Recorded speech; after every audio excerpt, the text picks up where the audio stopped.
Hi అండి. అందరికీ నమస్తే. అందరికీ భోగి పండుగ శుభాకాంక్షలు. అయితే పండుగ అంటేనే చాలా పనులుంటాయి కదండీ!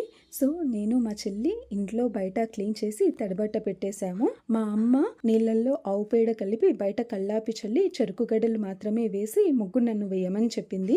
తను లోపలికి వచ్చేసి గడపలకు పసుపు పూసి కుంకుమ పసుపుతో అలంకరించి పువ్వులతో అలంకరించి తులసమ్మ దగ్గర కాంపౌండ్లో ముగ్గు వేసి తను వెళ్ళిపోయింది లోపలికి. అయితే నేను ముగ్గులో కలర్స్ వేస్తుండగా మా చెల్లి వచ్చి నాకు హెల్ప్ చేసింది. నేను అవుట్లైన్ వేసేసి లోపలికి వెళ్ళిపోయా. ఇక తను స్నానం చేసొచ్చి ఇలా గొబ్బెమ్మలు పెట్టి వాటి మీద సద్దలు రేగుపళ్ళు నువ్వులు వేసి అగరబత్తులు తిప్పి పూజ చేసింది.